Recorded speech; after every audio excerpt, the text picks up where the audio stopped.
Hey guys, thanks for tuning in to another episode of Going Rogue Podcast. Before we get into it, we're going to take a second and thank some of the companies and the people that make this whole thing possible. First up, the Barn Gym. If you guys are anywhere near Caroline County, Virginia, or Ruth or Glenn, or feel like making a drive and find yourself somewhere near the 95 Route 1 corridor in the northern part of Central Virginia, stop on by and check out the Barn Gym. It is the only 24-hour strength facility in that area. It has everything you need from Highland Games to strongman to powerlifting to grip sports or just general fitness. You can find them at thebarngymva.com, on Instagram at thebarngymva, a period between every word, or you can email them at ltgthebarngym@gmail.com. That's L as in Lincoln, T as in Tom, G as in George, thebarngym@gmail.com. Check them out. The Lloyd Family Farm Highland Games. Signups are now live on Iron Podium. Go to the filter feature and select Highland Games. You should be able to find it. If not, just search Lloyd Family Farm Highland Games on ironpodium.com, coming up in April of 2024. The one and only Badger Highland Games supply. If you are looking for any and all equipment related to the Highland Games, reach out to Greg Martz. He runs Badger Highland Games Supply. You can find him on Instagram or Facebook by searching Badger Highland Games Supply. He's got a full price list: hammers, weights, sheaf forks, sheaf bags, anything and everything you could need. He's your man. We'd like to take a moment to talk about our other sponsor, ChemStud. ChemStud is an app to help you with chemistry. Written by a high school chemistry teacher who was tired of explaining everything over and over, ChemStud is capable of solving basically any and all general chemistry problem. ChemStud is capable of showing its work using significant figures and is receiving new updates all the time. ChemStud is available on iOS and Android for $4.99 in the App Store. Stop struggling with chemistry and become a ChemStud today. All right. And that's it. Welcome back to another episode of Going Rogue. I'm Jeremy Futrell. Hey. That's Matt McDougall. Still just us. Still us. No one's in prison yet, so we haven't had to find any new co-hosts. Yep. So we are going to do this one turn today to kind of basically think out loud about the new pricing structure that is going to be in place at the Backyard Rebellion Missouri Games? Missouri. Yes, I think so. In October. Yeah, in mid-October. This is really just us walking you guys through our thought process of things that we think are cool about it, things that we think may cause an issue. But I'll preface this all by saying Danny Webster's just going to come on, and then we're going to actually talk to him about it. But we thought y'all might enjoy watching us stumble through what it takes to form a coercive or concise thought. So, do we have those? I don't. That's why we're doing this, because I don't know shit about fuck. I can't even find my notes app anymore. You can do it. There it is. You've done it. I did it. I did the Hell yeah. Hell yeah, brother. All right. So basically, to give everyone kind of an overview of what is happening at Missouri and is being proposed to kind of start happening, and a lot of people are excited about it, is a game without a pro class, a class that Danny is just calling the Open, and you would go in and register for it as the Open, and you would pay higher than normal registration fees. So instead of your usual $20 to $25, you would pay 60, upwards of 80. Who knows what it ends up being, but you have the chance at winning money in every event and depending on your placing. So I think the structure that Danny first put out, you know what, let me pull this up so I'm not talking out of my ass. So what Danny was proposing was overall payouts is $900 for first, and then all the way down in stair steps to $100 for fifth, and then a $200 per event win payout. So hypothetically, the way he broke his math down, if you swept an 8-event game and took first, you'd walk away with $2,500 as not a pro, which is very impressive. Pretty cool. Yeah. As the guy that's not a pro in the room, wouldn't that be neat? It's honestly more than pros make it most everyday games, almost for sure. So that is... It's more than I've made as a pro ever. Stop throwing free demos, buddy. Yeah. But I just want to throw things. I just want to eat. I just want to maul. Goon out. That's a different thing. So that is what's being proposed. That's what people are excited about. that's what we're going to have Danny on to explain in depth to us. But we are narcissists, and narcissist isn't the word. We're pessimists. That's what we are. We're realist. So we're wondering what the possible downsides Just tired to of this getting are. hurt. Yeah. God, if you could all just be nice to us. No. Hey, thanks to everyone that bought shirts. Yes. They're all out, and everyone has them now, and everyone says they're really nice. So, enjoy. This is going nowhere fast. God help us. So this class, yeah. Yeah. The Open. The Open, as it's being called. And now at the Missouri Games will be The Open for men, The Open for Masters men, and The Open for women. Ooh. So Danny's had some sponsors step up and try and broaden who this is available to. You want to take pros or cons first, Matt? Do we want to start positive and end with our concerns, or you want to flip it? Positive first, for sure. Okay, then let's start positives. There's no pro class. No, I'm just kidding. Yeah. That's not necessarily a positive. People are excited. I mean, Yeah. everyone's talking about it. Everyone's sharing it. People are pumped up at the chance of winning money doing a thing they enjoy doing. So, like, that's exciting. Like, rising tide, all ships, yada, yada. But the more people are excited about it, that helps everyone. It helps attendance at games. It helps turnout from the athlete side. It helps people talking about it and letting people know what's going on. Like, there's no downside to people being excited about a game. That's not how that works. The thing that is also possibly really cool is bringing in new talent. So you could have people like all of our pro strongman friends that we keep trying to convince to do a game or all that. They now have some skin in the game to actually take some time to train for it and show up. Because before, they may go away for a weekend and make $3,000. Well, now you could also do that here. Like, Right. If you just show up and be stupidly strong, you could make a little bit of money. Yeah, you could. There are guys that I know that would absolutely come in and win the WOB. Like, Yeah, just and you know what? Then you made guaranteed. $200. You paid for your gas money for the day, or Right. party, or hotel, or whatever it is, and that's that, which is awesome. Yeah, I think it'll help with exposure because of the getting the different types of athletes in. I think it's a good thing too for, in a very selfish level, guys like me and Jordan Patty that want to throw against each other that just can't right now because Patty has not, accepted pro invites or gone seeking for them. Dangling. Loser. Loser.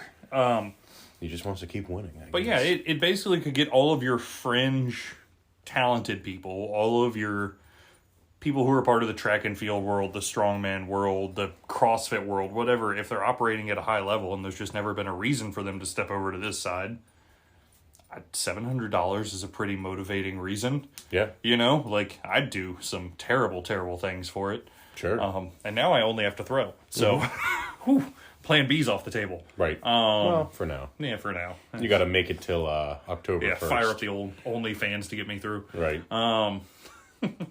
But I just popped my toe in a really bad way. This is not good podcasting. Good. Oh, we'll leave that in because I just hurt myself.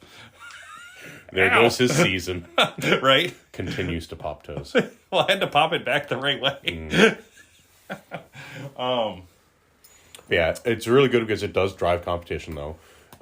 Something that does happen at, especially pro games, I've noticed, is people kind of sandbag their way through certain events because they're playing the overall point game, or if there's a flat rate, then you're not actually incentivized, except by throw well. integrity, to throw well. Or if you're trying to get numbers to qualify for something, you know? Integrity. But, Tomato, potato. right.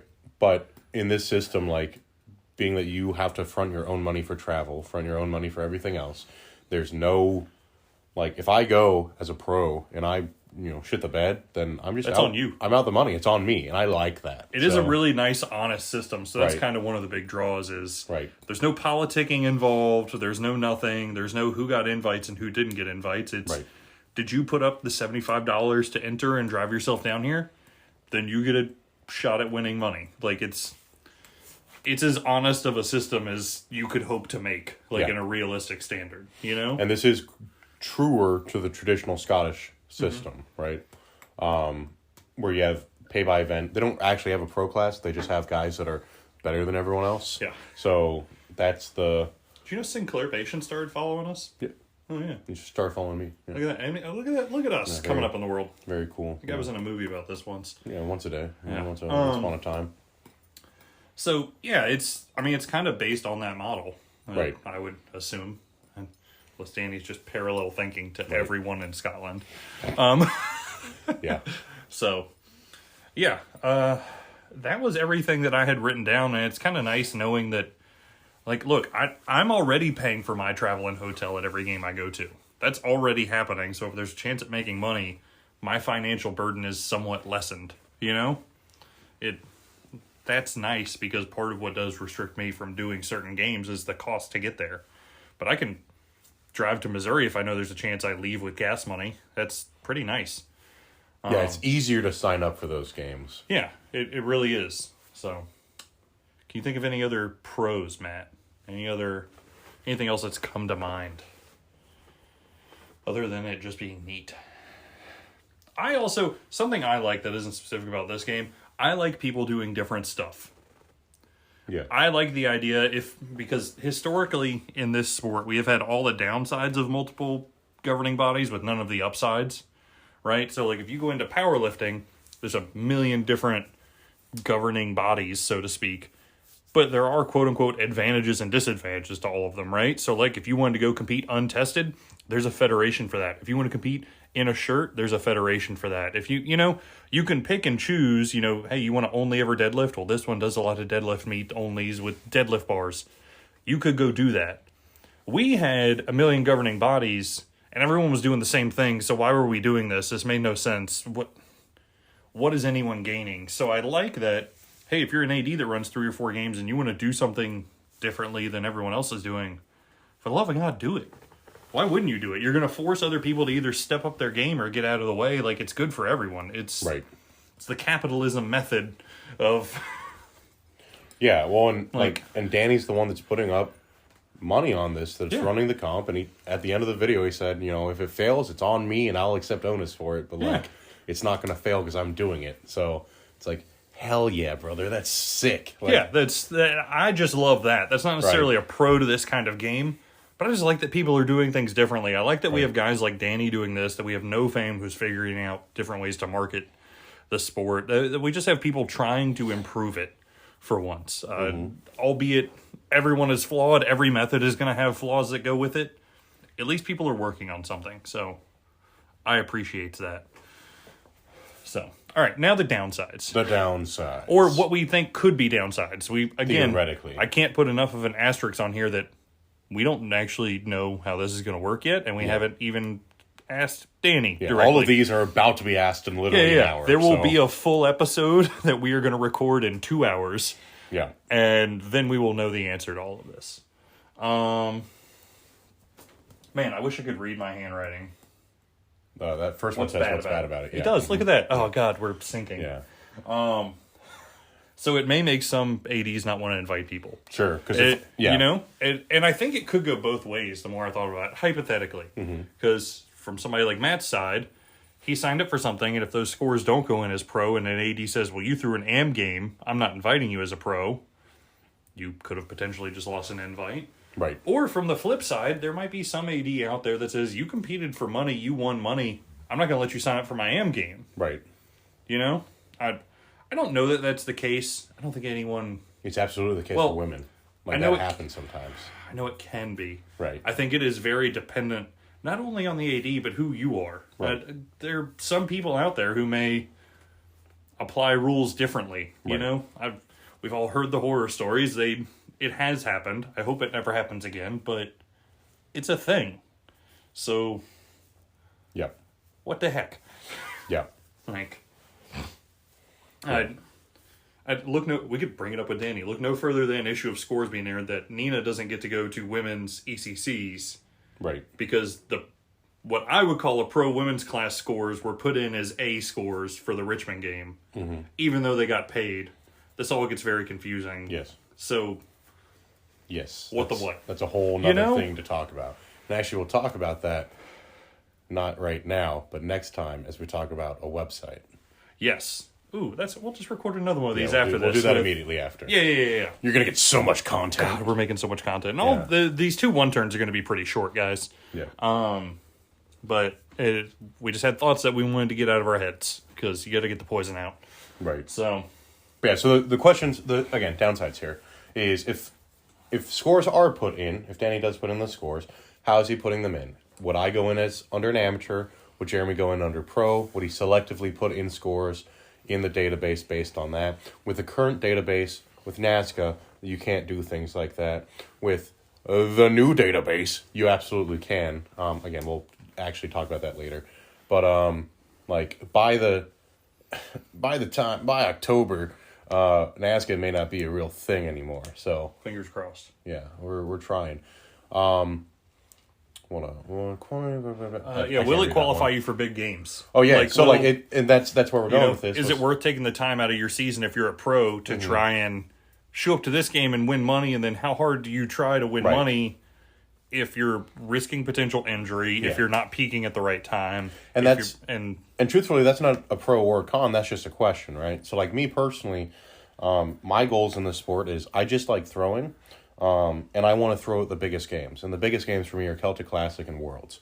So if this conflicts with games that would get me to either of those, or marks would go in to qualify for me for those games, then like this game means nothing to me because I'm trying to go and compete at the big ones. If you're throwing for money, then this is a freaking awesome one. Mm-hmm. Or if you're not worried about, if you're not one of the 20 people in the world that are actually trying to qualify for these things, then this is just awesome. There is no downside, really. It's just great, If you just like going and throwing and competing, fantastic. And so do I. There are just some bigger things that I'm trying to get to, which actually would be potentially a pro for someone like Patty or Jeremy. That the top 10 guys may just say, I'm not going to do this because... what I'm hoping happens is that you're really good pros. It's not worth the squeeze, right? Because Danny isn't going to pay lodging or travel for these. So with any luck, you're either not getting a lot of pros. You may get the some that are within driving distance and are reasonable and just want to go have a good time and make a little money. But if they're not getting offsetted up front for their travel and their lodging, they may not come, which... honestly could be a potential downside. It's something I didn't think about till that sentence exited my mouth.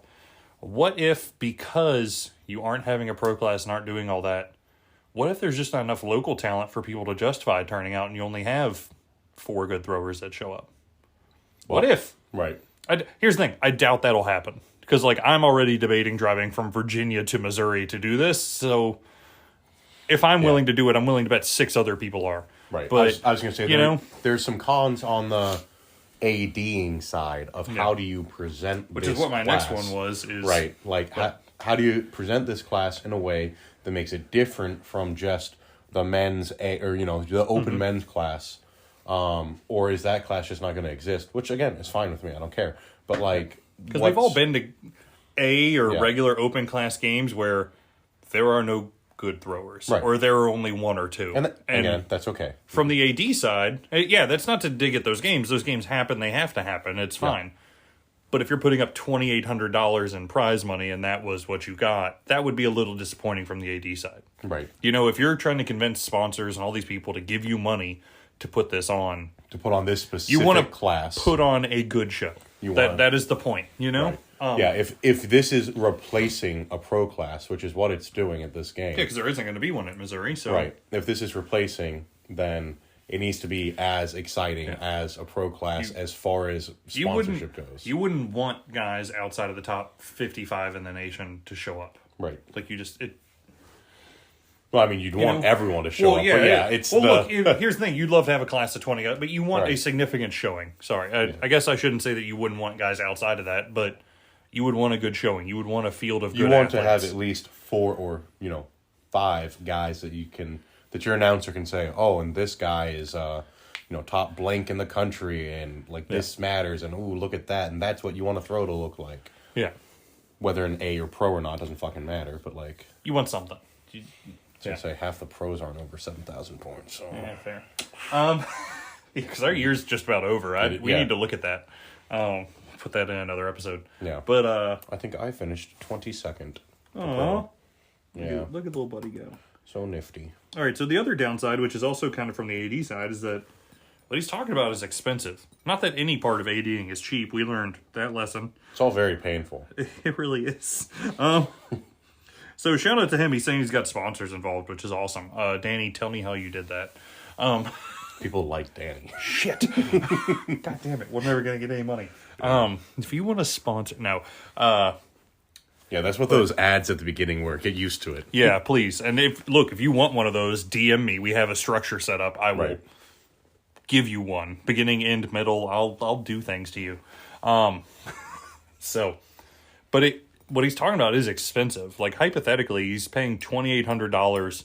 That's just for the winner of everything and the winner of the overall. That's not also accounting the other $900 to $1,200 for second, fourth, fifth, etc. that he's giving out. And he's doing it for men's, masters, and women. Yeah, so we're talking about $10,000. Yeah, I mean, that's a crazy high amount of money to be investing into anything, to put into a sport that's weather dependent. Right. Because it's going to be a real shame to do all that and then have it just downpour that day, you know? On the other hand, I don't know how big festivals are doing it, and it's different everywhere. You know, our point of contact for big festivals is Chad, and Chad kind of gets the short end of the stick a lot of the time for price support. But you have games like Loom that their, total price package for the pro cost was $45,000+. Yeah. I know Loom's a sore subject, so we'll move on from there. But, like, it's... No. Transition. No. Yeah, so it's a lot of money for anyone to put up, which makes me, just because I try to be very realistic, like, is it sustainable? Is it going to keep happening? Like, it's got to have a good first year. Y'all, please go sign up for this game. Right. Like, the first years are make or break for things like this, They have to get off to a good start, so. I don't know why it'd be any less successful. Oh, no, it won't be. Right. I'm just saying, like, what if COVID killed half the games in the fucking country? Yes. Like, random shit happens. Yes, but Danny's one of those guys that through COVID said, fuck it. Yeah. We ball. And so now he's got a whole setup of ADing multiple games. So even, did you hear his little pun at the end? No. He was like, and this might upset some people, but I'm not afraid to have a little rebellion. It's like, he said the thing. He said the thing. He said the thing. So, yeah, perfect. But that's just again, not as much of a con. I don't have an actual drawback. No, I just have questions. Yeah. I think it's fucking awesome. Yeah, I think the only person who would be like, I don't like this, is if you're a top 5 pro in the world, because why would you go do this? Yeah, if you're a pro that's losing a guaranteed payday, just throw better. And then it's not a problem. Yeah. Just take first. What's the problem? Yeah, show up and beat Patty. Right. Good luck. Fucker. Patty, if you're not picking up our hits, go pro already. Patty would have finished 23rd. You piece of shit. Thank God I still get to throw against him all next season. Aren't you excited for that? Fucker. I'm just going to avoid him. Yeah. Be like, Patty, where are you going this weekend? And I'll just go somewhere else. Right. That's really all I had pre-written down. This may end up just being a very short one turn, which is kind of the point of these. But we wanted to give you guys an insight into our thought process of why we, one, love this idea. It's a sweet idea, and I love that someone's doing it, but also what our concerns are. And then hopefully, when Danny comes on in an hour and a half, we're just going to ask him. And we'll actually get the same answers for you guys. But this episode will likely get put out slightly ahead of that one. Right. So you can go on this journey of learning with us. As ADs, this is a system that if we can see how it works and why it works and have, Dude, I'd love to. We haven't sat down to talk about this, right. But this would be a super dope thing to do with the Lloyd Family Farms Celtic Festival. Just kidding. You already heard an ad read for it. Yeah. But 420. Yeah. 421. The first day is going to be way more exciting. Yeah. So there you go, guys. There's a short one turn. I'll edit out the part where apparently I own some things I shouldn't own. And we'll move on from there. But I don't know, man. If y'all got your own questions and stuff, reach out to Danny. It seems like he's responding to people that are curious about it. Shoot him a DM. Find out what's what. Shoot us a DM. We don't know. But we'll try. So, yeah. That's it.